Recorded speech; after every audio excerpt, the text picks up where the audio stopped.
West Coast Cookbook and Speakeasy with Chef Justice Putnam. Netrootsradio.com.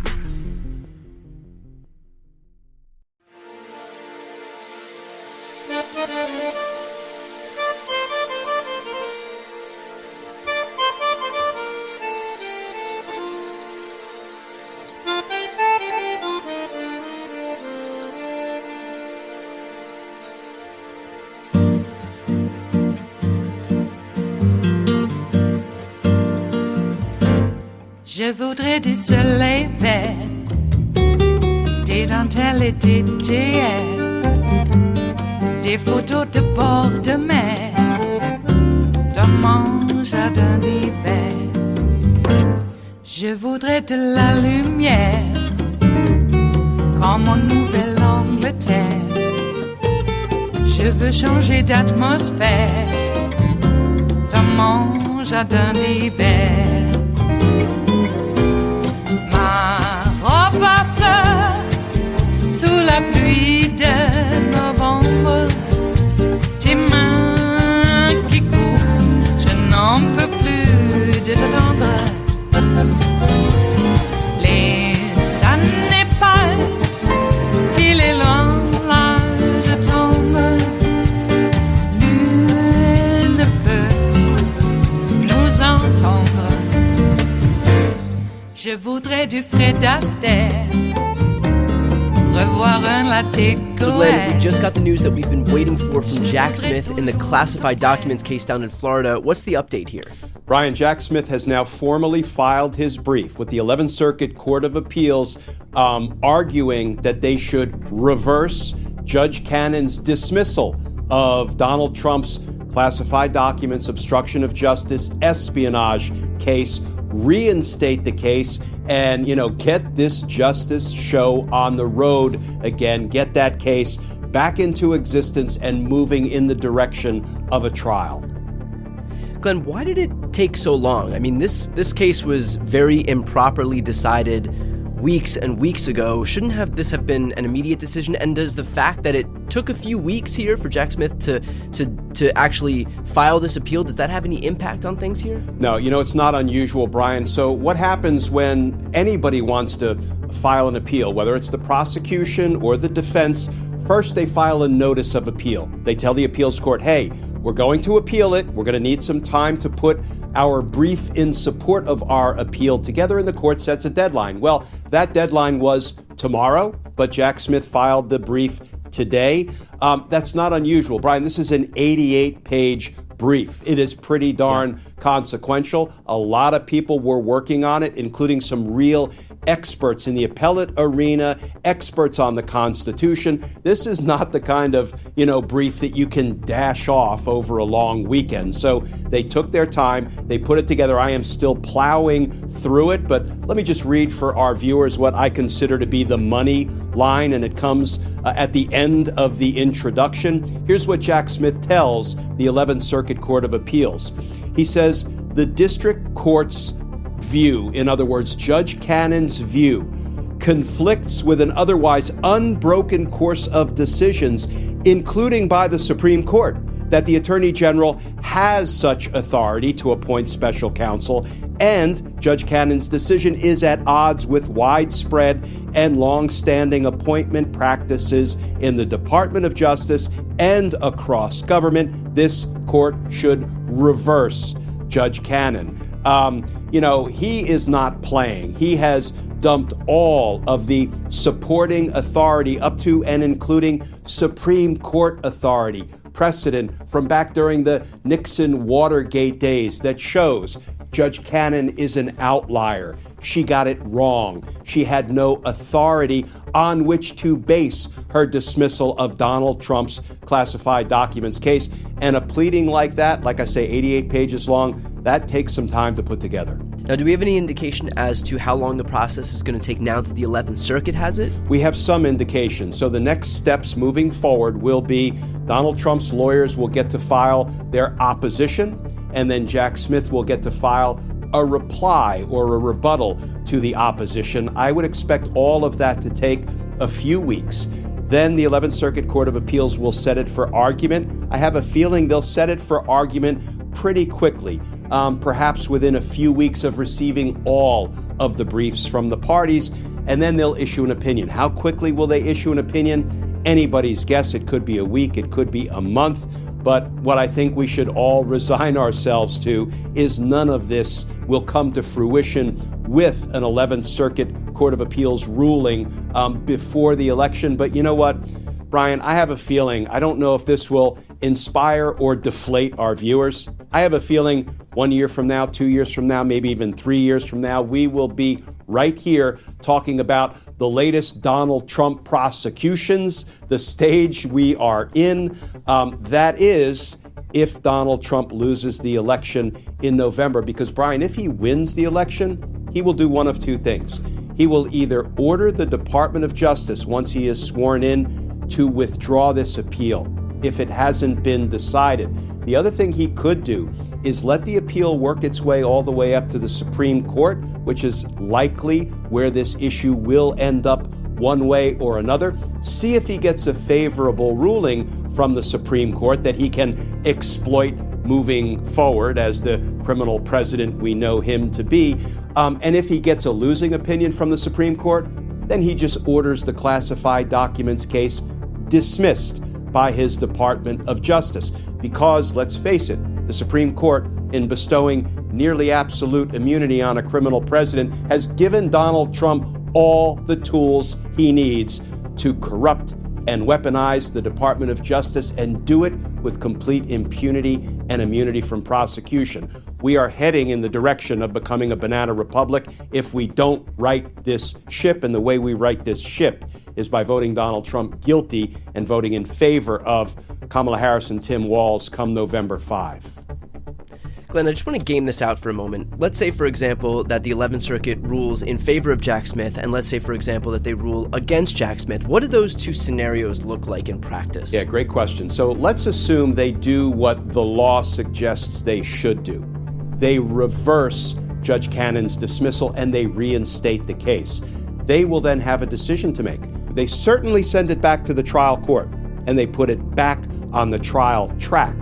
But do they give it back to Judge Cannon, who then would have been reversed 3 times in cases where she made, unsupportable, I'm going to use a legal term, boneheaded decisions in favor of Donald Trump? Does the appellate court say, you fooled us once, you fooled us twice, we're going to let you fool us a 3rd time? Judge Cannon, here, we're going to give you the opportunity to abuse your discretion a 4th time. You can tell where I'm leaning, right? So the appeals court, once they, and I'm fairly confident they will, once they reverse Judge Cannon and send it back to the trial court, they have a decision to make. Do they give it to Judge Cannon, or do they say your impartiality can reasonably be questioned, which is the standard under the federal law that requires a new judge to pick up the case? And by the way, it shouldn't just be them to make that decision. Jack Smith should also be asking for that same thing. Brian, let's not, I wouldn't call this burying the lead, but burying one of the important facts that we learned in this 88-page pleading. Jack Smith did not ask the appeals court to remove her from the case. The good news is appeals courts can do that, what we call sua sponte, of their own accord. They don't need the prosecutor to ask, but you know what? It always gives an appeals court a comfort level before they do something that will be very controversial, even if necessary. It gives them a comfort level if the prosecution asks them, formally moves them to do it. But Jack Smith has still steadfastly declined to ask the appeals court to remove her. I know we're getting off track because I still want to know what the other flip side of that question is, but why? Why wouldn't Jack Smith just request this? Her impartiality is so egregiously questioned that, what does he have to lose? I can't look into the heart and mind of Jack Smith, but as a former 30-year prosecutor, I can tell you what drives these kinds of decisions, because I've been involved in decisions in other cases about whether we should ask a judge to remove themselves for some kind of a conflict or a perceived conflict. One, you want to make sure you have a very strong record to ask for recusal, to ask that a judge be removed or kicked off a case. Why? Because you know what? You're going to have that same federal court judge, Judge Cannon, sitting on that federal bench, unless she's impeached or she resigns, sitting on that federal bench literally for decades. And prosecutors will have to contend with her as the presiding judge in, perhaps hundreds of cases moving forward. And so prosecutors want to make sure that they have a very, very strong case, damn near bulletproof, before they move for the removal, the recusal of a judge. And then the other thing is, Jack Smith may have made the calculation that I am going to plow through even with the judge that has been assigned to this case because I'm in the right. I'm in the right on the facts. I'm in the right on the law. And thus far, he has believed he could power through. I have to believe, he will power through this appeal and win it. And we'll talk about the other options moving forward. But, it may just be that he said, I'm just going to keep powering through. And let's face it, removal is not off the table. So moving forward, if, and maybe this is what he's waiting for, Brian, maybe the third time's a charm. Because if the 11th Circuit Court of Appeals reverses her again, they've done it twice previously in earlier Trump litigation that she presided over when the documents were seized from Mar-a-Lago. Third time's a charm. If they reverse her a third time, I want to believe we may finally see Jack Smith pull the trigger and said, now, you see what we're saying? She should be disqualified because she can't be impartial. All right, so let's go into the second scenario here where, for example, Jack Smith loses here at the 11th Circuit. Yeah, I actually think whether Jack Smith wins or Jack Smith loses, the losing party, so if the 11th Circuit Court of Appeals reverses Cannon and sends it back to the trial court, you can bet Donald Trump's lawyers will say, wait a minute, before it lands back in the trial court, we want to appeal it to the Supreme Court and see if they will accept review of this case. I predict they won't, and I'll tell you why I predict that. It's based on the Supreme Court's recent track record on this very issue. We'll get to that in a minute. But if Jack Smith loses, you can bet your bottom dollar that he will appeal it up to the Supreme Court. And I have a feeling the Supreme Court might take it if the 11th Circuit Court of Appeals sides with Judge Cannon, notwithstanding all of the precedent, including Supreme Court precedent that says special counsel is lawful, because they will have to take a contrary decision from the 11th Circuit Court of Appeals saying, nope, special counsel is not lawful. We side with Judge Cannon. Why will the Supreme Court have to take that up? Because it conflicts with an earlier Supreme Court precedent. So Jack Smith loses, you're going to see it go to the Supreme Court. Jack Smith wins. Here's why I don't think the Supreme Court will necessarily accept the case for review when Donald Trump's lawyers appeal their loss. Remember, not long ago, the Supreme Court declared part of the Constitution as unconstitutional when they granted Donald Trump immunity from prosecution for trying to overturn the results of the 2020 presidential election. That's in some litigation in D.C. right now to see how that shakes up. But when they handed down the presidential immunity ruling, Clarence Thomas wrote a little love note in the form of a separate concurring opinion. And he wrote that little note, and the topic that he discussed had nothing to do with the presidential immunity case that was being litigated and resolved. He just sent a message to Judge Cannon saying, psst, Judge Cannon, I don't think special counsel's a thing. I don't think it's lawful to use special counsel. So why don't you kind of pick up on my little note, my little separate concurrence? And what did Judge Cannon do not long after that? She said, I find special counsel's not a thing, not lawful. She was obviously relying on that concurring opinion that Judge Clarence Thomas sent her to give her cover to do precisely what she did, dismiss the case. But here's the thing, Brian.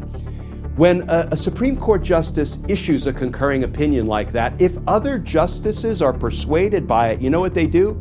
They join the opinion. And that's why you will see a concurring opinion that has maybe 2, 3, 4 other justices joining in it because they agree with its premise.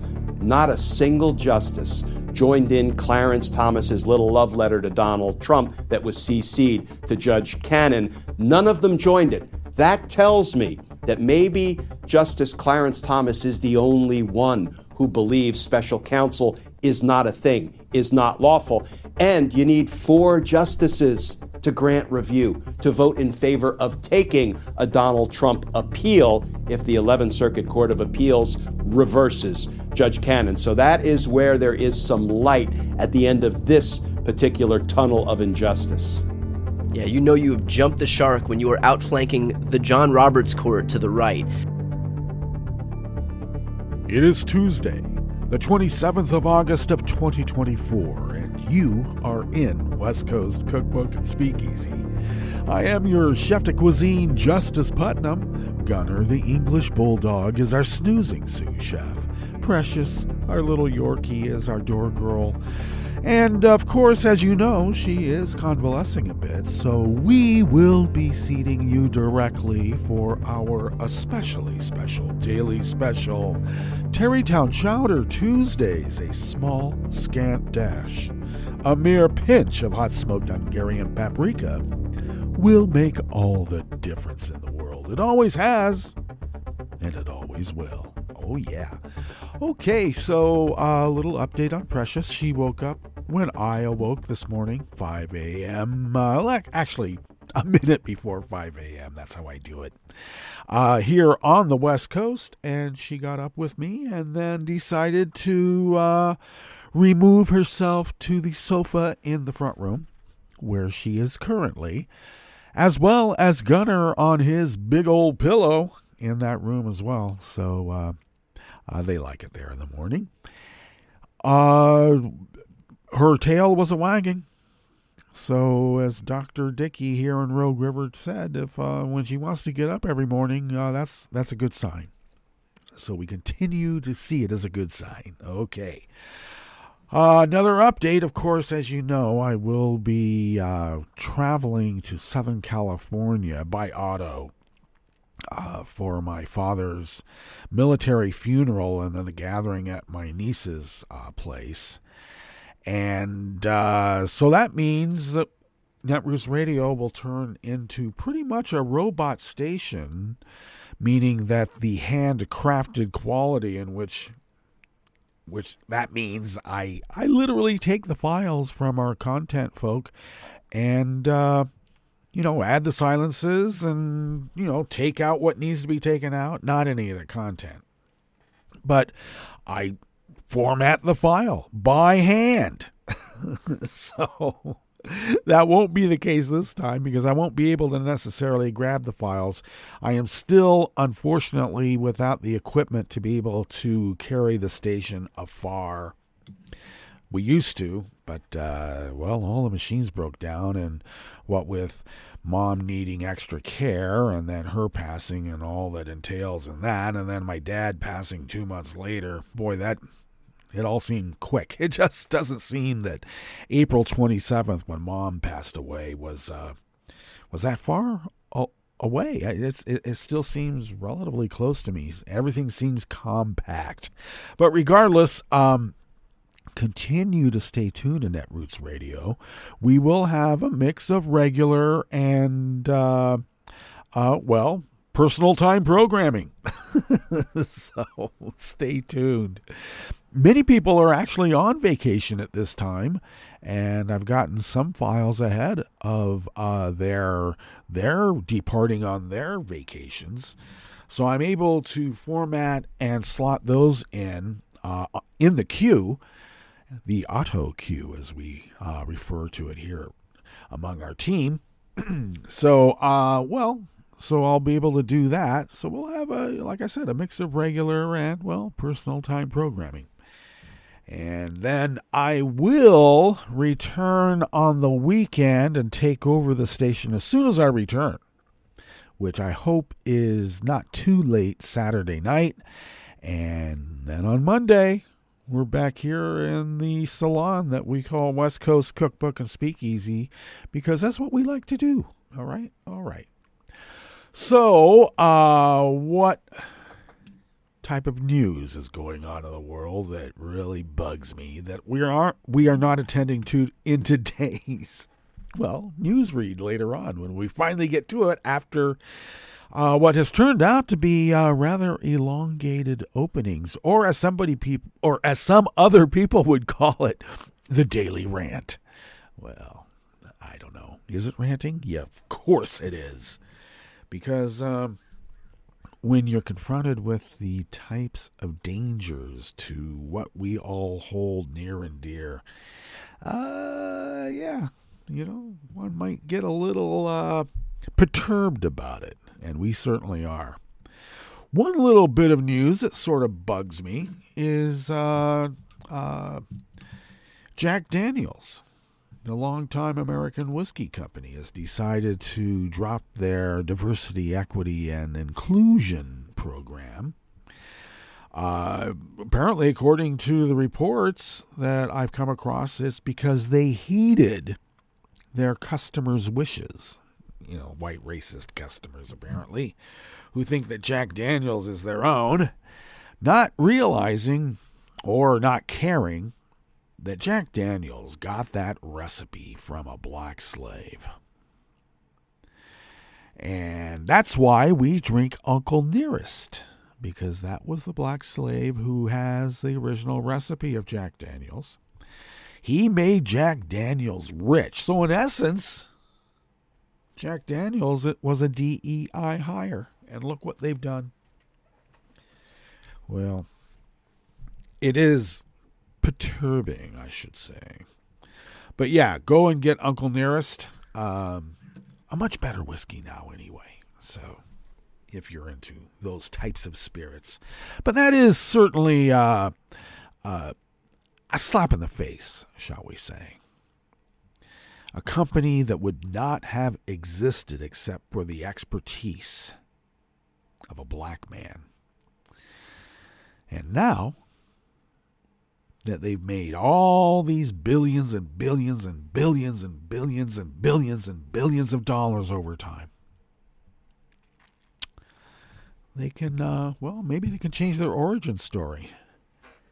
Maybe old Jack just came upon the recipe by divine intervention, which I would say maybe you could ascribe that to old Nearest there. I hope that we don't put up with this anymore. I have no idea what is wrong with diversity, equity, and inclusion. It's, well, I know what they're doing, and you do too. It's a racist little trigger for their racist base. It has something to do with colored people taking things that white people are due. And if they have to share it, it doesn't have much quality anymore, especially if I have to share it with those people. I am sorry. Part of the evolutionary process that they deny, obviously, and for obvious reasons, part of the evolutionary process is evolving beyond these base, crass, inhumane behaviors. Okay? So I know they want to be stuck in the past because it feels so good to kick people.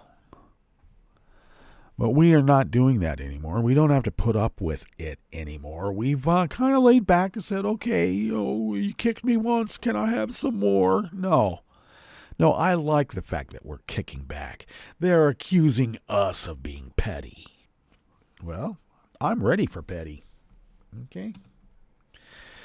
You wanna talk about how many ministers have been thrown in jail for being pedophiles? And let's put that up against a story that we will be attending to today. How about putting that up against how many drag queens have gone to jail for pedophilia? I don't know. I don't see any people storming churches where these things have happened and shutting them down. Intimidating churchgoers for attending a church that has a pedophile minister at it. But they have no problem going to a library. Well, we know what that's all about anyway. Okay? Chaos breeds fear, And if you're the strong man, apparently people like the strong man, even though he's going to keep hitting me. At least I'll be having the strong man protecting me when he's not hitting me. Great. I like the idea of self-determination. And that's what a democracy is. A representative democracy is self-determination. If these people are so irresponsible that they need a daddy figure, well, I don't know. I'm just saying that if I was poet, philosopher, king, of course I would have representative democracy, but I would also mandate certain rules because I'd be poet, philosopher, king. And one of those, I've said it before, anybody who tried to overthrow the United States of America and who continues to espouse those beliefs, if they want to be part of the democratic process, and even that triggers them because it says democratic. Well, then if they want to vote, they have to pass the same test that naturalized citizens have to pass to become naturalized citizens. It's very clear. Pass that. And then if we want to be dicks about it, make them guess how many gumballs are in the jar. Just, put a little exclamation point on it. I like that, exclamation points. Anyway, I hear Gunner doing his little shake, so I got to probably wrap this opening up so that I can run to let him out the door. Even though the back door is open, he wants to go out the front door. Okay. They do train us, and they train us well. Okay, I better hurry up. Well, what do we have on the rest of the menu? Hey, Jack Smith formally filed that brief for Trump's espionage case with the 11th Circuit. We'll see how that goes. I heard that the brief is rather long, and the 11th Circuit apparently likes brevity. We'll see how that turns out. On the rest of the menu, an 87-year-old Texas Latina who complained about local seniors not being sent mail-in ballots had her house raided by officers for Paxton's Election Integrity Unit. Why do you want mail-in ballots? Oh, my God. A Republican New Hampshire state representative will pay 2 drag queens $100,000 each after they sued him for falsely calling them sex offender pedophiles. And a cyber attack has left the Seattle-Tacoma International Airport facing major internet outages for the 4th straight day. After the break, we move to the chef's table, where the Dutch data protection watchdog fined Uber $324 million for inadequate protection of drivers' data. And China expressed its opposition to the latest U.S. sanctions on Chinese companies over their ties to Russia's war in Ukraine. All that and more on West Coast Cookbook and Speakeasy. Bon appetit.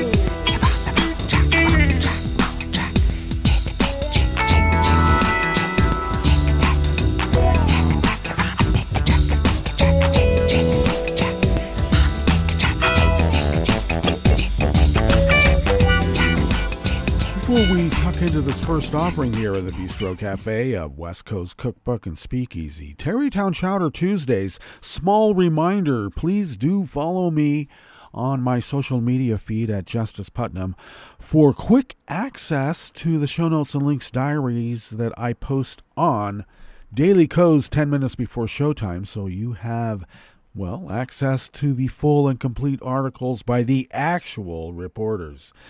And, speaking of which, this first offering comes out of Raw Story by Brad Reed. An 87-year-old Texas woman who complained about local seniors not being sent mail-in ballots had her house raided by officers for the state's Election Integrity Unit. The New York Times reported, we don't have access to the Times, I hope you know why.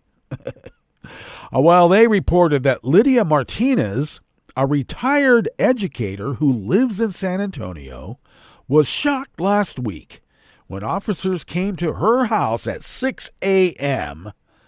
and informed her that they were searching her residence because she filed a complaint about residents in her area getting mail-in ballots. Martinez says she spent decades volunteering for the League of United Latin American Citizens to help seniors in the Latino community register themselves to vote. I go to a lot of senior events. I explain to them what they have to do, she told the Times. I've been involved in politics all my life. The officers at her house asked to see the voter registration cards that she had collected. After informing them that she didn't have them at her house, they proceeded to search the property and left with her laptop, her phone, and some documents. Of course, Texas Attorney General Ken Paxton, securities fraudster, defended the raid as part of an election integrity investigation. However, leaders for LULAC are demanding answers to what they say is a baseless raid on Martinez and other members of their organization. In fact, notes the Times, LULAC is asking the U.S. Department of Justice to intervene and conduct a civil rights probe into the Texas government's actions.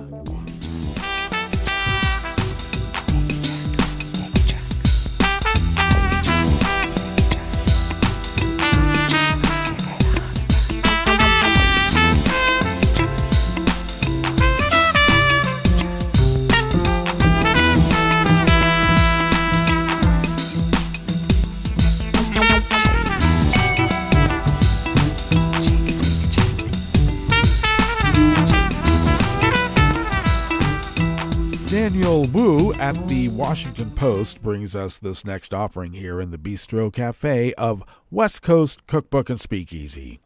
A New Hampshire state representative will pay two drag queens $100,000 each in a settlement after they sued him for falsely calling one a sex offender and accusing another of acting inappropriately with children. Representative David Love, Repug, made the comments in 2022 while introducing a bill to require library employees and volunteers to obtain background checks. He was driven to do so, he told his peers in the New Hampshire legislature, because of drag queens. Love said a performer at a 2021 drag event in Derry was dancing with children in a sexual manner, and that another drag queen at a 2019 Drag Queen Story Hour in Nashua was a convicted sex offender.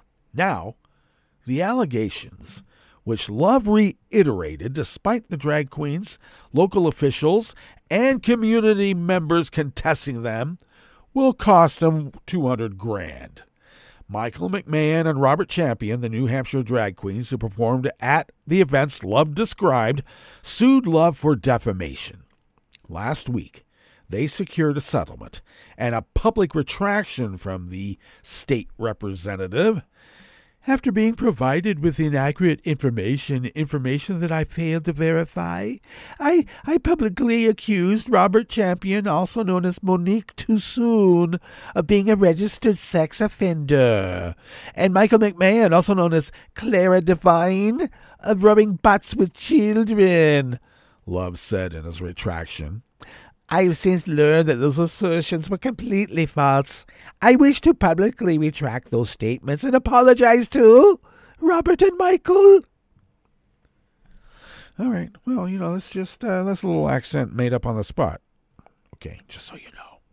Champion, who still performs in drag, told the Washington Post that he hoped the case would discourage other local politicians from making unfounded allegations against drag queens. I'm called a groomer and a pedophile all the time by the usual MAGA suspects in this town. And you know why they do it. Love and his attorneys did not respond to requests for comment. Love, who represents the Rockingham 13 district in the New Hampshire House of Representatives, made the comments in February of 2022 while introducing a bill that would have required prospective employees and volunteers at public libraries to undergo a background check. Champion, who performed in drag as Monique Too Soon for over 20 years, had hosted a drag queen teen time event at the Nassau Public Library in 2019. He said he faced death threats and protests before the event that included poetry and a question and answer session about performing as a drag queen. A New Hampshire-based Christian advocacy group encouraged residents to write to the library and protest of the event. Champion said he was accustomed to protesters at drag queen events, but he was shocked several years later when friends alerted him to Love's comments casting controversy again on the Nassau show and accusing him and McMahon, a friend and fellow drag performer, of sex crimes. Love again repeated his accusations against Champion in a contentious Derry Council meeting that month, according to the drag queen's lawsuit, where several council members accused Love of lying. 2 days later, Love messaged McMahon's mother and Champion on Facebook to acknowledge that his statements about the drag queens were incorrect, according to the lawsuit.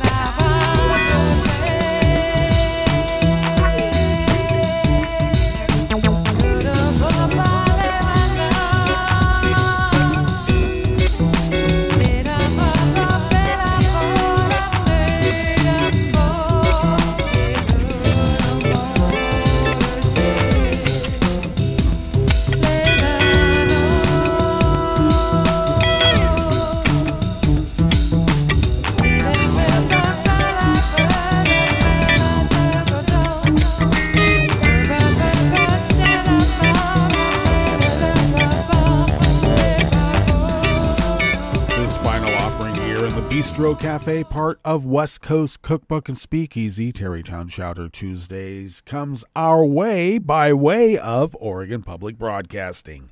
An apparent cyber attack disrupted internet, phones, email, and other systems at Seattle-Tacoma International Airport for a third day on Monday and continuing on into today, which makes it a fourth day straight, as Port of Seattle officials work to investigate the outages and restore full service. We are working around the clock to get necessary systems back online and to mitigate impacts to our passengers, the airport's Aviation Manager Director Lance Lytle said in a press conference. Lytle said the airport is investigating with the help of outside experts and is working closely with federal partners, including the TSA and the Customs and Border Protection Agency. Officials have not released details about the full scope of the outage, but Lytle said it was not affecting TSA's ability to screen passengers, which probably means it is. Some airlines, including Delta and Alaska, reported no service interruptions from the outage, but of the airlines use SeaTac. Both of the airlines use SeaTac as a hub. Still, The outage did affect the Port of Seattle's baggage sorting system, prompting airlines to warn passengers to avoid checking bags if possible, to avoid potential delays, as well as its lost and found system. The airport also warned travelers to allow extra time at the airport and to use airline mobile apps to get boarding passes and bag tags when possible. Still, many travelers faced security lines that were longer than normal and long waits at baggage claims and checking. Terminal screens were also out throughout the airport, making it difficult for some to determine their assigned gate. In a Facebook post, the airport said passengers should look for airport staff in green for assistance. Well, that brings us to our break, and when we get back from that break, we will go through weather from around the world, and we will finish up with the stories that we've curated for you today. You are listening to West Coast Cookbook and Speakeasy. We will be right back. You are listening to netrootsradio.com. Please hang up and try again.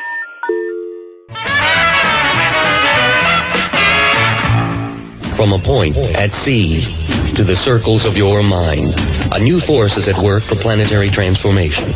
New radio for a new Earth.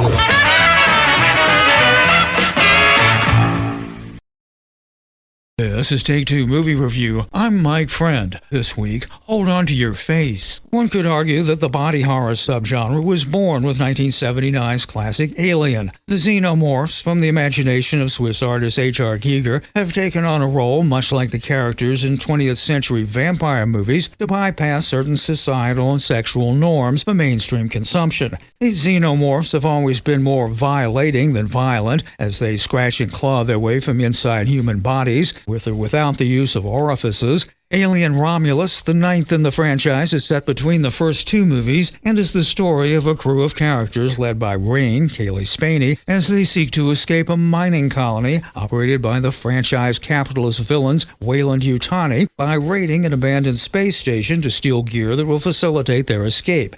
Well, you can imagine most of what's living on that space station, no spoilers here. New director and co-writer Fede Alvarez keeps the claustrophobic seedy tech vibe going as Rain and her artificial brother Andy, David Johnson, navigate the bowels of the station, attempting to extricate their party. Fans to the earlier movies abound, including a controversial one to bring back an AI-generated Ash, the likeness of the late actor Ian Holm, portrayed on flickering 4x3 monitors, which has gotten a few comparisons of the movie's production company to Weyland-Yutani. Spaney, recently of Civil War and Priscilla, seems an unlikely choice to lead, especially given her predecessor, but she effectively redefines the role to more team leader than hero, and her relationship with brother Andy actually has some depth. Not hot cinema, or even that groundbreaking, Alien Romulus is a slimy thrill ride that fans of the franchise will enjoy. This has been Take Two Movie Review. I'm Mike Friend. Catch up with us at take2moviereview.com and feed us back on our channel on YouTube.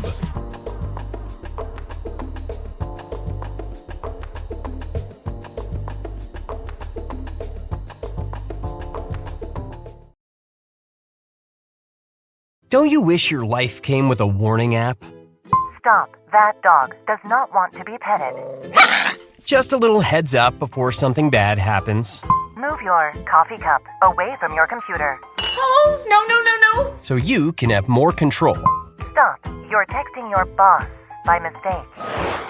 Uh-oh. Well, life doesn't always give you time to change the outcome, but prediabetes does. With early diagnosis and a few healthy changes like managing your weight, getting active, stopping smoking, and eating healthier, you can stop prediabetes before it leads to type 2 diabetes. It's easy to learn your risk. Take the 1-minute test today at doihaveprediabetes.org. Warning. The cap is loose on that ketchup. Ugh. Don't wait. You have the power to change the outcome. Visit doihaveprediabetes.org today. That's doihaveprediabetes.org. Brought to you by the Ad Council and its prediabetes awareness partners. This program is presented by the Centers for Disease Control and Prevention. Contact lenses can be a great alternative to traditional eyeglasses, but without proper care, they can cause severe eye problems. Keratitis is a serious, sometimes blinding, eye infection often associated with poor contact lens hygiene. Keratitis results in almost 1 million doctor visits each year. If you are a contact lens wearer, you can lower your risk of getting keratitis. Empty your contact lens case and refill it with new disinfecting solution every day. Replace the case every 3 months, and never sleep in contact lenses unless otherwise directed by an eye care provider. Thank you for joining us on A Minute of Health with CDC. For the most accurate health information, visit www.cdc.gov or call 1-800-CDC-INFO.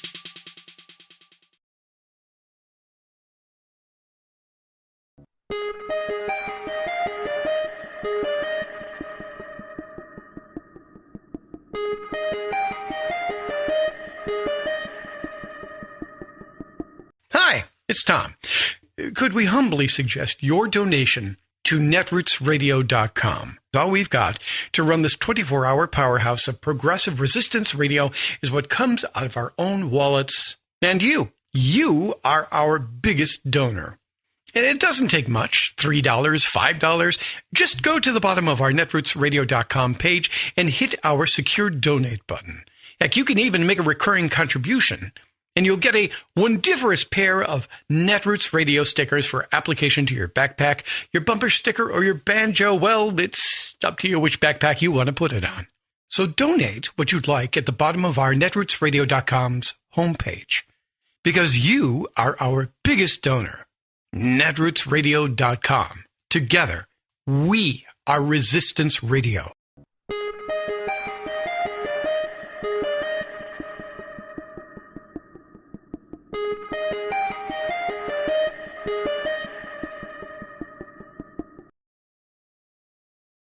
You're listening to the American Democracy Minute, keeping your government by and for the people.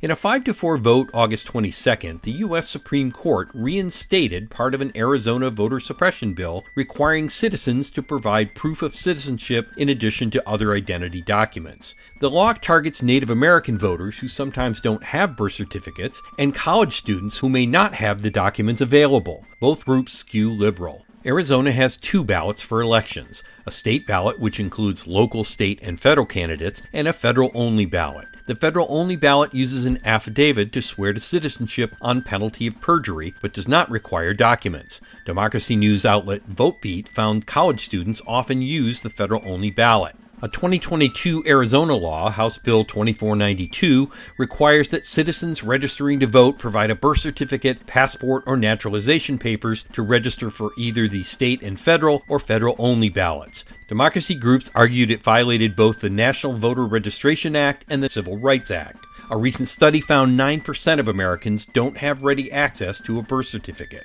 In its short, unsigned decision, the High Court allowed Arizona to enforce the law for the state and federal ballot, but not on the separate federal-only ballot, preserving the ability to vote for president, vice president, House, and Senate, but shutting those voters out of local and state elections. We've linked to more at AmericanDemocracyMinute.org. I'm Brian Beal. I'm Rick Smith, and this is Labor History in 2. On this day in labor history, the year was 1950. At 4 p.m. on that day, the U.S. Army completed its takeover of the country's railroads. They were acting on the orders of President Harry S. Truman. 2 unions, the Brotherhood of Railroad Trainmen and the Order of Railway Conductors, had threatened a national strike. In the years after World War II, a wave of strikes passed through almost every major industry in the United States. Labor unrest, bottled up by war production, overflowed as the war ended. In 1946 alone, there were more than 5,000 strikes across the nation. Then, in 1950, the United States entered the Korean War. President Truman was determined that railway transport would not be slowed by a strike. He used the war as a justification to seize control of the railroads. The federal government had similarly intervened with the railroads during World War I. Truman established an emergency board to help settle the railroad labor dispute. The unions refused the proposed settlement. The president issued a public statement declaring the railroads essential to the national defense and security of the nation. The Secretary of the Army, Frank Pace Jr., backed up the president. He declared, "We must not permit the flow of essential support to the forces in Korea to be interrupted." The unions went on strike, but Army personnel kept the trains running. In May of 1952, the Union strike ended in defeat. The strikers returned to work under the conditions proposed by the president. Truman tried a similar federal takeover of the steel industry when those workers threatened to strike. However, the steel mill owners fought the takeover all the way to the U.S. Supreme Court and won their case. Labor History in 2 brought to you by the Illinois Labor History Society and The Rick Smith Show. For more information, go to laborhistoryin2.com, like us on Facebook, and follow us on the Twitters at Labor History in 2.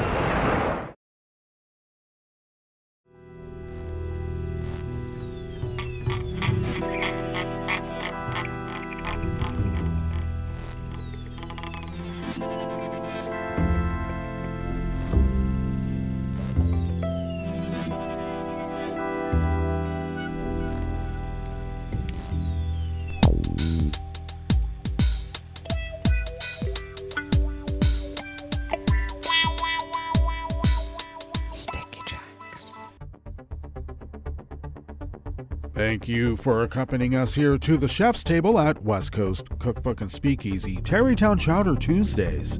We always begin weather from around the world along the banks of the Rogue River, in the Rogue River Valley of Southern Oregon on the west coast of the continental United States of America, where it is currently 58 degrees Fahrenheit, expecting highs in the mid to upper 80s, a bit cooler than yesterday, partly cloudy skies throughout the day with winds out of the northwest at 10 to 15 miles per hour, then clear skies overnight with a bit chillier temperatures below 50, winds out of the northwest at 5 to 10 miles per hour, then mainly sunny skies tomorrow with highs around 90, winds out of the north at 5 to 10 miles per hour.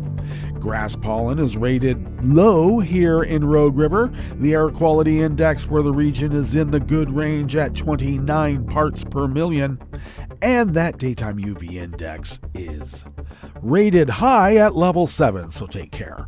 Barometric pressure is falling at 30.14 inches, visibility is up to 10 miles, and relative humidity is at 81%. Weather from around the world is brought to you by a crowd of crowdsourced weather stations that a crowd crowdsources from around the world, and that is the Weather Underground. London is 78 degrees and sunny. Paris is 82 degrees and sunny. Rome is 94 and fair with a heat advisory. Kabul is 71 degrees and clear. Hong Kong is 89 and fair. Tokyo is 81 and partly cloudy. Auckland, New Zealand is 57 degrees and fair. San Francisco, California is 61 degrees and partly cloudy. Chicago, Illinois is 88 and fair with a heat advisory. And New York, New York is 84 degrees Fahrenheit, sunny, also with a heat advisory. And that is weather from around the world, brought to you by a crowd of crowdsourced weather stations that a crowd crowdsources from around the world.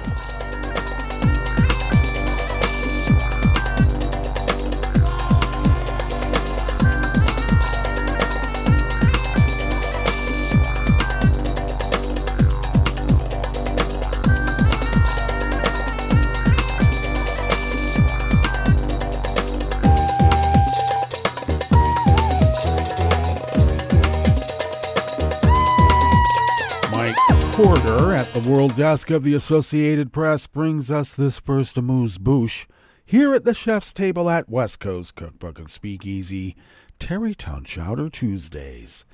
The data protection watchdog in the Netherlands slapped a €290 million, which is the equivalent of $324 million US. They fined him on Monday yesterday on ride-hailing service Uber for transferring personal details of European drivers to the United States without adequate protection. Uber called the decision flawed and unjustified and said it would appeal. The Dutch Data Protection Authority said the data transfers, spanning more than 2 years, amounted to a serious breach of the European Union's General Data Protection Regulation, which requires technical and organizational measures aimed at protecting user data. In Europe, the GDPR protects the fundamental rights of people by requiring businesses and governments to handle personal data with due care, Dutch DPA Chairman Aleid Wolfson said in a statement. But sadly, this is not self-evident outside Europe. Think of governments that can tap data on a large scale. That is why businesses are usually obliged to take additional measures if they store personal data of Europeans outside the European Union. Uber did not meet the requirements of the GDPR to ensure the level of protection to the data with regard to transfers to the U.S. This is very serious. Uber insisted it did nothing wrong. This flawed decision and extraordinary fine are completely unjustified. Uber's cross-border data transfer process was compliant with GDPR during a 3-year period of immense uncertainty between the EU and US. We will appeal and remain confident that common sense will prevail. Common sense says, hey, Uber, protect the people's data. The breach came after the EU's top court ruled in 2020 that an agreement known as Privacy Shield that allowed thousands of companies, from tech giants to small financial firms, to transfer data to the United States was invalid because the American government could snoop on people's data. They're not talking about Joe. Remember that. 2020. The Data Protection Agency said that following the EU court ruling, standard clauses in contracts could provide a basis for transferring data outside the EU, but only if an equivalent level of protection can be guaranteed in practice.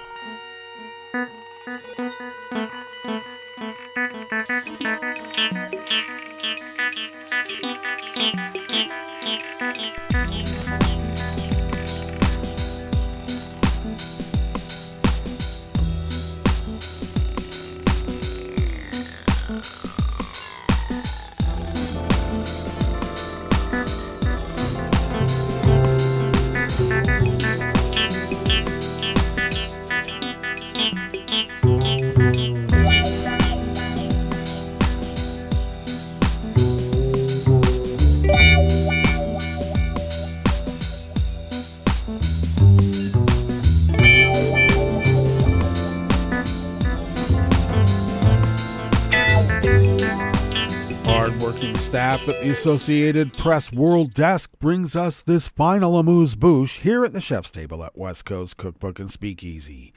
China expressed its opposition to the latest U.S. sanctions on Chinese companies over their ties to Russia's war in Ukraine, saying it will adopt necessary measures to safeguard the rights and interests of the country's businesses.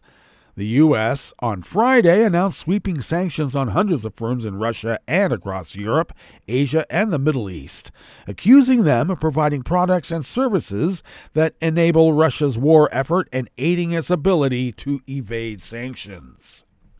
The U.S. Department of State said it was concerned by the magnitude of dual-use goods and exports from China to Russia. The Ministry of Commerce in China, in its statement, firmly opposed the U.S. putting multiple Chinese companies on its export control list. The move bars such companies from trading with U.S. firms without gaining a nearly unattainable special license. The ministry said the U.S. action was typical unilateral sanctions, saying they would disrupt global trade orders and rules as well as affect the stability of the global industrial and supply chains. We'll stop supplying Russia and we'll be happy with it, okay? China urges the U.S. to immediately stop its wrong practices and will take necessary measures to resolutely safeguard the legitimate rights and interests of Chinese companies, it said.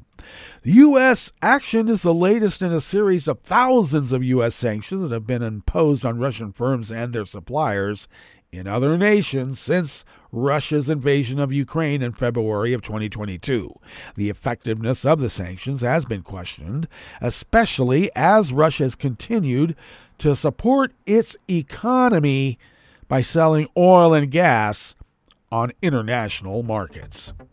China has tried to position itself as neutral in the Ukraine conflict, but it shares with Russia high animosity to the West. Do they now? Well, that brings us to the end of our broadcast period for the day. And of course, as you know, here at West Coast Cookbook and Speakeasy, we will be taking a small hiatus until Monday.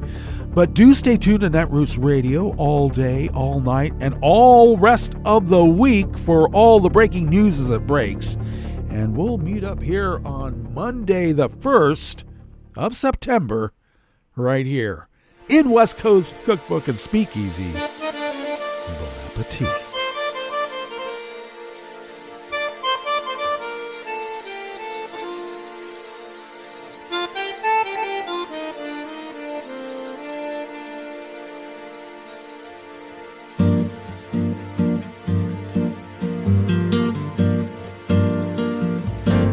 Je voudrais du soleil vert, des dentelles et des théières, des photos de bord de mer, dans mon jardin d'hiver.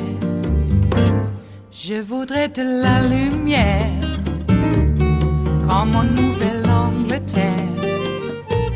Je veux changer d'atmosphère, dans mon jardin d'hiver. À fleurs sous la pluie de novembre, tes mains qui courent, je n'en peux plus de t'attendre. Les années passent, il est loin, là je tombe. Nul ne peut nous entendre. Je voudrais du Fred Astaire, revoir un latte Goël. Je voudrais toujours te plaire dans mon jardin d'hiver. Je veux déjeuner par terre, comme au long de golfe clair. T'embrasser les yeux ouverts dans mon jardin d'hiver.